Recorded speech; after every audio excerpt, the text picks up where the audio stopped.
So now we're on to number 3, which is how can I get along with my teacher? And Marnie's going to handle that and ask some questions. Okay, so we can do a lot of things to get a good connection with our teacher, and some of the obvious things are showing up for class on time and doing all our assignments and getting them completed on time. We need to be alert, we need to be respectful, and we need to ask questions, and we need to show an interest in the subject, because what Scott was saying as well is that sometimes, you know, the teacher has been teaching that particular topic over and over and over and over again, and they can find it hard to be enthusiastic as well, and it can make it then their job a lot more difficult when we're just playing up and being annoying. But if we're respectful and you show an interest, that can actually help them to do their job really well, and that will then help with your teaching and your learning. So first of all, we're going to look at how can I get along with my teacher. So I might get someone to read the paragraph in the first slide, if that's okay. I'll have Johar read, if that's all right.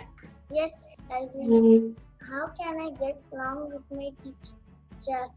Rachel experience. Rachel had been universities as and bees. No her report cards.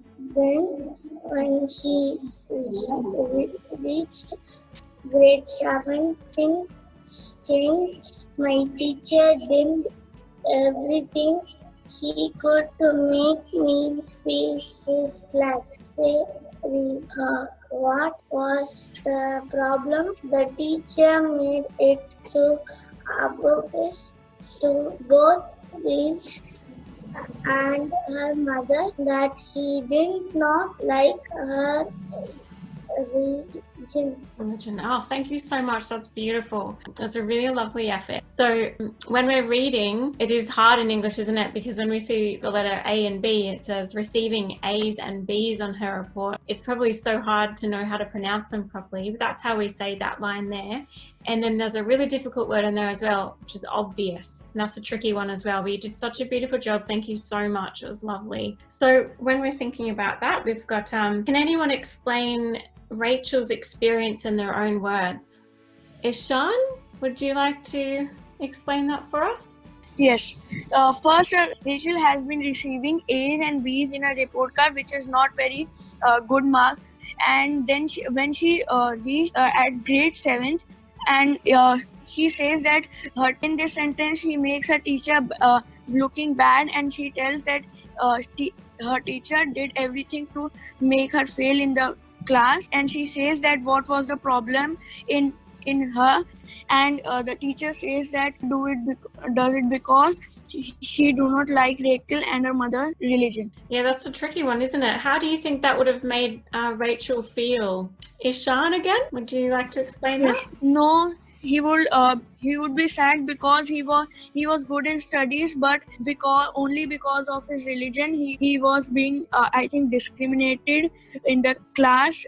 Because of that, he was getting not much marks. And would someone like to explain to me, how does it make you feel if you do well at school? Does anyone feel like they would have a nice time if they do well at school? Oh, Arpit, would you like to explain that? I would feel very good if I would get high marks. I think we all would. It is nice when we go to school and we work really hard and we put a lot of effort in and we get some nice marks, a nice report, and it would make us very sad if we put a lot of effort in and we didn't get a very good report, wouldn't it? Thank you so much for your comments. Yeah, thank you so much for your comments, everyone. So maybe we'll look at the next slide. Okay, let's say just move this one. Okay, so who would like to read the paragraphs on there for me? Oh, Shri, would you like to read for me? What happened, Rachel says. His time it seemed clear that the teacher allowed his bridge to allow the way he graded my work.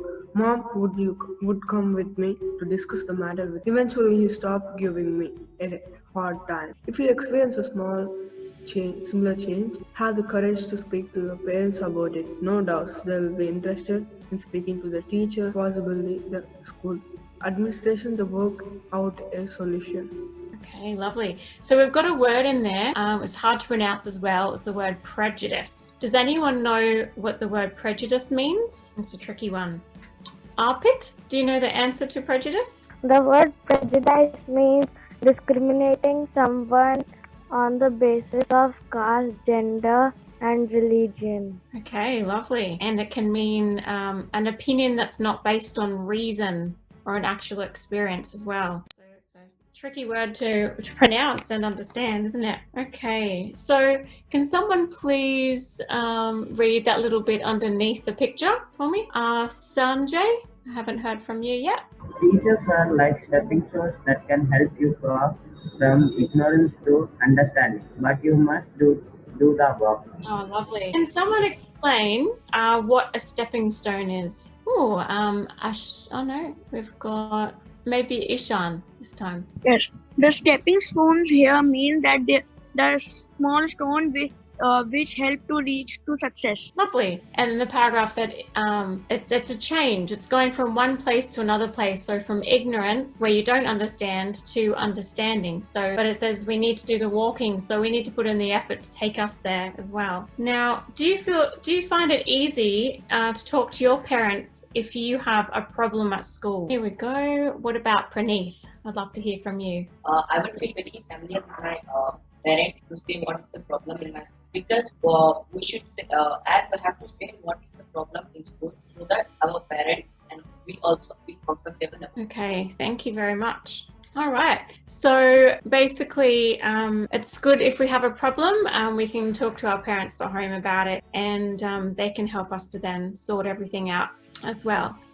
So we need to talk to our teachers, or parents can talk to our teachers and sort any of the problems out that we have. And we don't want prejudice to get in the way of that. And we need to put the effort in so we can take those steps to go from not understanding something to something. And our teachers can help us do that as well. Okay, so maybe you'll look at the next slide. Okay, who would like to read that one for us? Okay, we've got, can we have Ashika read, please? Yes, admittedly, not all tangled affairs have neat endings. At times, you just have to endure. One of my teachers had a bad attitude toward his students, says Tanya. He often insulted us, calling us stupid. At first, he made me cry. But I learned not to take his insults personally. I focused on my work and kept myself busy in class. As a result, he didn't bother me much, and I was one of the few who received decent grades. After 2 years, that teacher was fired. Okay, so what does the word endure mean? Yes, ma'am. Ma'am, it could be suffer. Suffering? Yes. Yep.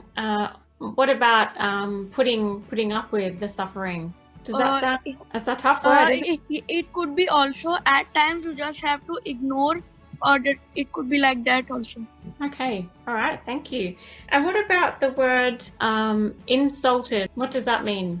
Okay. Can we have Praneeth? Ma'am, the word meaning insulted means blame in front of people or being embarrassed. Okay. All right. So, how does it affect your schoolwork if you feel like you've been insulted? Shri? Ma'am, if we have insulted in the basis of work, we feel like we are fired up. But it's actually good. We have to be enough confidence to again give up the work in such a way that it would be very nice, and we'll beat them with our skills and the work which can we do. Okay. So basically, we need to endure, don't we? It's not a very bad place if we're trying to learn and we want a beautiful, positive environment and we don't feel like we're getting along with our teachers. But it's all about the learning, isn't it? Sometimes it's not really about the messenger giving the information. So we need to endure, and it's really important that we do get that information, even if they are insulting us. But we still just need to work on that. And as this paragraph was saying, that teacher was fired in the long run. So if we'd focused on the teacher, we wouldn't learn and get the best out of our schoolwork that we need to for our growth and our learning. Okay, so maybe we'll look at the next slide. Okay, who'd like to read that one? Ashika, please. The bottom line. Learn how to cope with the difficult teacher, and you'll gain a valuable life skill, one that will serve you well when you have a difficult boss to deal with. You'll also learn to treasure good teachers when they come along. Okay, a lovely effort there as well. Beautiful. So how important is schoolwork? We'll have Shri, please. Ma'am, our schoolwork is very important that we are trying to learn the subjects and how to live in a society with a knowledgeable. So we need to finish our work so that we can be perfect in something where we can cope up with everything what we can do. Now, how would coping with a difficult teacher help you to cope in the future if you have a difficult boss to work for? Manasvi, please. During our school time, if we learn to cope with a difficult teacher, in the future, it might help us to deal with the pressure of tough boss. Okay, lovely. So basically, it's all about the foundation we lay down, isn't it? So it's our life skills that we need to build. So how important are life skills? Shri, please. Ma'am, if we are special or we are good at a skill, we can improve our skill and we can show our skill to others, and some others people are inspired by us and they will be more inspirable by others. So in everyday life, the development of life skills helps us to find new ways of thinking and problem solving.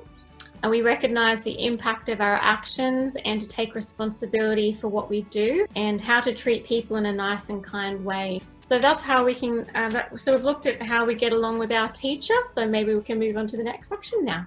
Thanks, everyone.